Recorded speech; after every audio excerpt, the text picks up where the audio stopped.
sampai penjelasan kitab ini, kitab Nasul Ibad, kepada maqalah Ar-Rabi'ah, perkataan yang ke Ar-Rabi'ah 4. Perkataan ke bahasa Arabnya apa?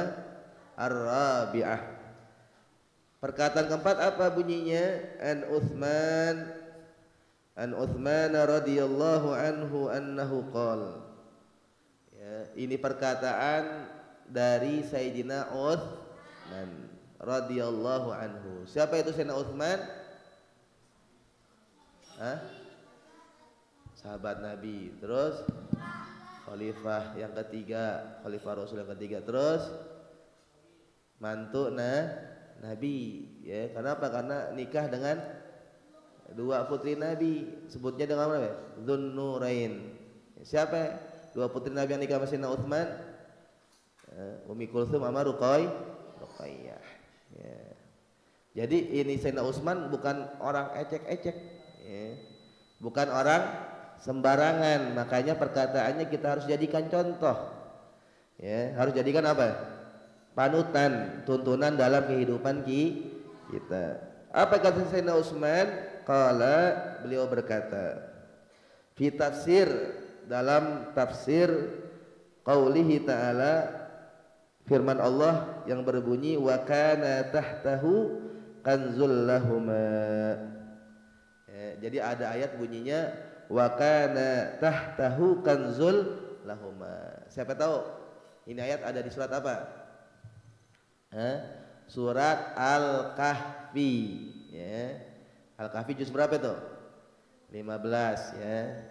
Juz 15 surat Al-Kahfi. Ayat berapa? Ayat 82.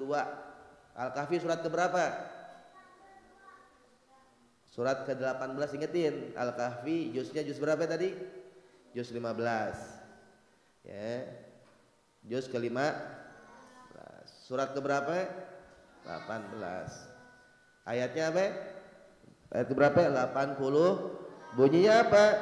Wa kana tahtahu kanzul lahuma. Sesungguhnya ada di bawah rumah, ya. Rumahnya siapa? Di sini dijelaskan menurut tafsir rumahnya bapaknya kedua anak yatim, ya. Jadi bapak meninggal dunia, ninggalin apa? Ninggalin rumah, ya. Ninggalin rumah dan anak apa? 2 orang, ya. Berarti kalau bapaknya meninggal jadi anak apa? Anak yatim, ya. Jadi bapak meninggalkan apa? Rumah sama 2 orang anak. Dan kedua orang anak ini apa? Namanya udah bapak udah meninggal, namanya anak yatimain. Siapa namanya? Di sini sebutan Asram wa Sorim. Nama kedua tuh anak yatim, Asram dan Sorim. Siapa nama bapaknya yang meninggal? Namanya di sini Kasyih. Ya, jadi Kasyih, ya, diceritakan, ya, ceritanya dalam surat Al-Kahfi tadi ayat 82, dia mempunyai rumah, ya.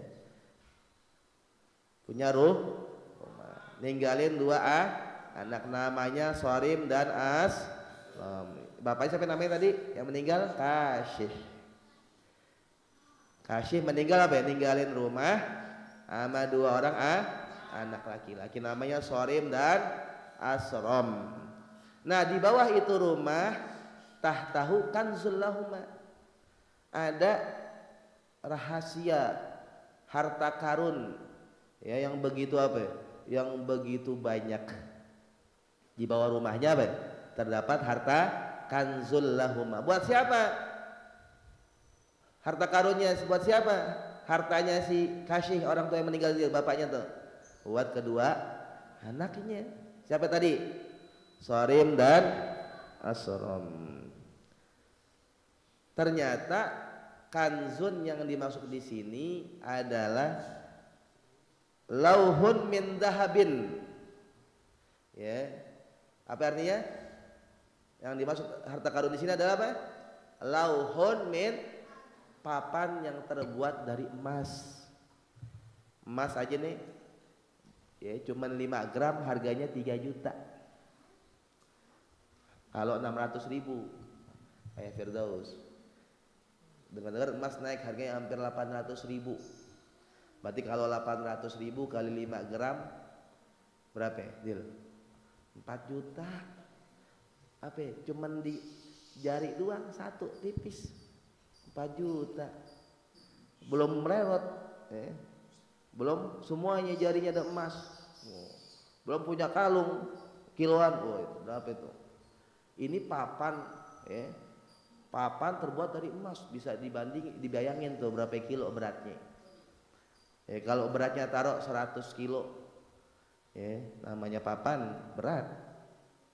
100 kilo tinggal kali aja, 100 kali 600.000 berapa jam? Itu kalau gram, kalau kilo, kalau gram aja 600.000. Berarti 1 kilo berapa gram? Waduh, pokoknya banyak dah. Hitung sendiri. Berarti apa? Ini 2 anak yatim, masya Allah. Dia mendadak jadi orang kaya, miliarder. Ternyata,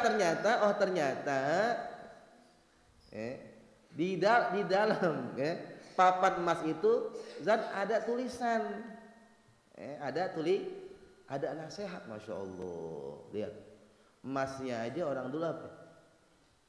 Disisipin nasihat. Ada nasihat, nggak sembarangan jual aja tuh anak, enggak. Ada nasihat yang tersembunyi buat anaknya atau buat orang lain, pelajaran buat kita. Yang pertama, ingetin, ada berapa nasihat? Ada 7, ingetin ya. Di papan emas tersebut ada 7 nasihat, khususnya buat kedua anak ini yang ditinggalkan.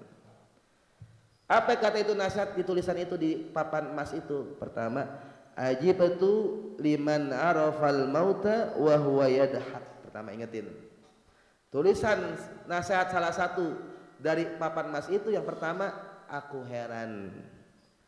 Banyak orang yang tahu bakal mati tapi banyak ketawa. Banyak gak?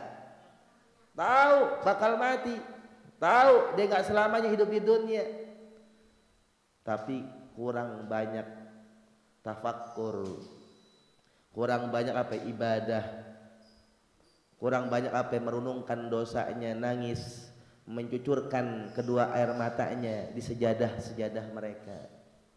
Padahal kata Nabi, ada 2 mata yang gak bakal disentuh sama neraka. Yang pertama, mata yang terjaga untuk perang di jalan Allah Subhanahu wa taala, menjaga daripada musuh-musuh Allah. Dan yang kedua, mata yang selalu meneteskan air mata karena takut kepada Allah Subhanahu wa taala. Itu yang pertama. Jadi ini Bapak ngingetin, jangan jangan banyak senang-senang di dunia ini. Ketawa boleh tapi jangan terlalu berlebihan. Itu yang pertama. Yang kedua, wa ajibtu liman arafat dunya faniyatan wa huwa yarghabu fiha. Aku heran yang kedua. Padahal dunia itu sementara. Tapi ternyata banyak orang yang lebih mengejar dunia daripada akhirat. Betul apa betul? Oh. Ini tulisan Nabi Muhammad belum ada. Kenapa ini Al-Kahfi zamannya Bani Israel mungkin, zaman Nabi Musa, Nabi Khidir, jauh dinasihatin tuh 2. Aku heran, orang tahu dunia ini sementara, tapi orang lebih banyak mengejar dunia ketimbang akhirat. Maksudnya apa? Jangan dahulukan urusan dunia. Bukan berarti dunia nggak boleh, kita punya dunia. Utamakan dulu urusan akhirat ketimbang dunia. Ketiga, wa ajibtu liman arafa annal umura bi aqdarin wa huwa yaghtam lil fawat. Katanya bapaknya nih, aku heran orang banyak yang tahu bahwa semua sesuatu itu sudah ditentukan sama Allah. Tapi tapi masih banyak orang yang merasa hancur, stres, hancur ketika kehilangan sesuatu tersebut. Semua sudah ditentukan nama Allah. Ya, seandainya memang ada tender nih, 2 orang sama-sama muslim, akhirnya yang satu menang, yang nggak menang jangan merasa apa? Jangan merasa stres, hancur. Kenapa? Karena Allah yang menentukan. Mending kita udah usaha. Ikut lomba, kalah jangan khawatir. Nggak usah apa? Nggak usah putus asa. Nanti ada apa? Mungkin nanti apa? Sekarang saya boleh apa? Belum dapat juara, insya Allah di lain waktu apa? Saya bisa juara, amin ya Rabbal. Jangan putus asa. Semua udah tentu nama Allah. Ya. Harta rezeki juga diatur sama Allah. Siang, malam, pagi, subuh kita kerja. Ya. Tapi kalau sama Allah sudah tentukan rezeki kita hari itu 50.000, 50.000. Muter-muter nyari penumpang. Kalau emang Allah belum tentukan itu hari apa? Belum dapat penumpang, jangan apa? Jangan sedih. Tuh. Kenapa semua Allah tentukan? Taunya besok subhanallah, ya kan? Baru keluar dikit, ya. Minta anterin apa? Sebentar doang orang kaya dikasih 100.000, cuman apa 5 menit nganterin apa di stasiun misalnya. Tuh lihat. Tadi hari sebelumnya apa? Muter-muter nggak dapat penumpang 0. Hari berikutnya cuman 5 menit minta anterin penumpang ngasih 100.000. Pak nih kembalinya, katanya bapaknya udah lebihnya ambil aja tuh. Kenapa? Allah sudah nentukan. Itu yang ketiga. Ya, jadi nggak usah ketika kita bekerja atau berusaha ngejar sesuatu, akhirnya apa yang nggak dapat, jangan khawatir. Kenapa? Allah yang tentukan. Ya, yang ketiga. Yang berapa nih? Habis 3 berapa? 4. Wa ajibtu liman arafal hisaba wa huwa jama'u malan. Yang 4, aku heran. Padahal apa? Harta yang kita miliki apa bakal dihisab sama Allah. Tapi kenapa masih banyak orang apa yang berlomba-lomba ngumpulin harta, nggak ada habis-habisnya. Udah dapat 1 juta mau 2 juta, seterusnya. Udah dapat 2 juta mau lebih. Padahal apa? Harta yang kita dapetin, yang kita milikin semua bakal dihisab sama Allah. Semakin kecil harta yang kita dapetin, semakin sebentar hisab dari Allah Subhanahu wa taala. Maka wajar Nabi apa? Minta doa apa? Allahumma ij'alni miskinan, ya Allah jadikan saya orang miskin. Kenapa? Tuh sekelas Nabi nggak mau lama dihisab, padahal belum tentu dihisab sama Allah. Wahsurni fi zumratil masakin, kumpulin saya ya Allah bersama orang-orang miskin. Kenapa? Nabi tahu orang miskin nggak bakal lama hisabnya, biar cepat-cepat masuk surga. Alhamdulillah. Ya, tapi ini hadis, ini doa apa?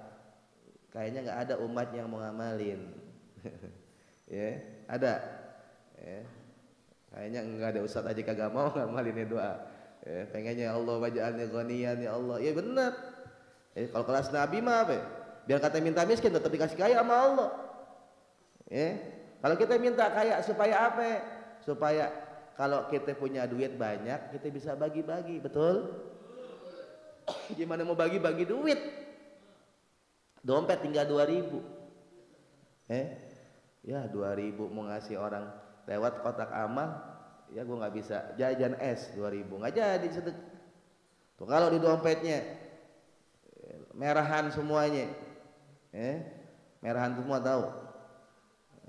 Jangan yang coklat, jangan yang merah 100.000, apalagi yang baru, yang tipis tuh, gepok 10 juta. Yang lewat tinggal keluarin aja 1 lembar masih nggak kurang, masih apa? Masih ada 9.900.000. Lewat lagi kotak, ada lagi, ada lagi pengumuman atau ada info. Oh di Miftahul Huda ada pondok pesantren. Habis apa? Habis kena puting beliung. Alhamdulillah apa? Enggak santri yang kebawa. Alhamdulillah yang kebawa cuma apa? Kanopinya. Perlu apa? Perlu duit. Keluarin, jangan saya. Makanya beruntung. Menyisihkan rezekinya di Miftahul Huda, mudah-mudahan ya Allah berikan keberkahan dunia akhirat, amin ya rabbal amin. Makanya minta kaya, tapi ingat kaya yang dermawan. Dan kaya doang, kaya yang baik hati, enteng tangannya ngeluarin kuis tuh. Kalau semua orang Islam miskin ya repot. Siapa mau bangun yang bantu Ustadz? Bangun saung santri, siapa yang mau nyumbang ini? Minta, kaya, pokoknya minta kah? Tapi ingat, jangan cuma kaya, tapi apa? Kaya yang baik hati, karim. Amin ya Rabbal alamin. Kenapa? Supaya hisabnya gampang. Yang sulit itu apa? Kalau hartanya banyak tapi dipakai buat maksiat tuh, baru susah. Tapi kalau hartanya banyak dipakai buat kebaikan, gampang nggak? Gampang, malah cepet. Diantar tuh sama sedekahnya, jembatan Shiratal Mustaqim, langsung sampai ke depan surga. Alhamdulillah. Berapa itu? 45. Wajib tu liman arafan nar wa huwa yadnab. Aku heran orang tahu bahwa neraka itu ada tapi masih baik yang berdosa. Padahal apa? Tahu neraka itu tempat orang-orang yang berbuat malah ada. Ada orang yang nentang apa neraka. Nauzubillah min. Enggak apa-apa gue masuk neraka, emang gue orang neraka, emang gue mau masuk neraka, lo mau apa? Nauzubillah. Tuh berani orang sekarang. Dipikir apa neraka kayak kafe, bisa reunian, bisa minum bareng, bisa ketawa ketiwi lah. Tidak. Silakan tidurnya ngomong terserah. Nggak apa-apa. Nentang seakan-akan apa? Neraka adem kali, padahal panas. Nauzubillah min. 6. Wajib betul liman arafal jannah yaqinan wa huwa yasribid dunya. Aku heran orang tahu adanya surga tapi masih banyak aja mereka lebih senang dengan dunia. Jadikan dunia ini jembatan menuju surga. Bukan dunia ini banyak istirahat, lupa bangun jembatan menuju surga, udah sia-sia. Nah jangan. Dan yang terakhir wajib itu yang ketujuh berapa ya? Tadi kan 6, 7. Wajib tu liman arafa syaitana aduan fa'ata'ahu. Saya heran banyak orang tahu adanya setan. Tahu setan enggak? Setan musuh siapa? Musuh Allah, adu Allah. Musuh kita bersama. Tapi masih banyak udah tahu setan musuhnya tapi malah lebih nurut setan ketimbang Allah. Jadi sekarang zaman medsos nih, hati-hati pakai medsos. Jangan sampai medsos buat kita bermaksiat, buat kita nurutin setan, buat kita penyebar fitnah, suudzon dan seterusnya. Namanya itu dia lebih taat daripada setan ketimbang sama Allah. Mudah-mudahan Allah jadikan kita orang-orang yang selalu dibimbing mendapatkan taufik hidayah dari Allah Subhanahu wa taala sehingga mendapatkan kebahagiaan dunia sampai akhirat. Amin ya rabbal alamin.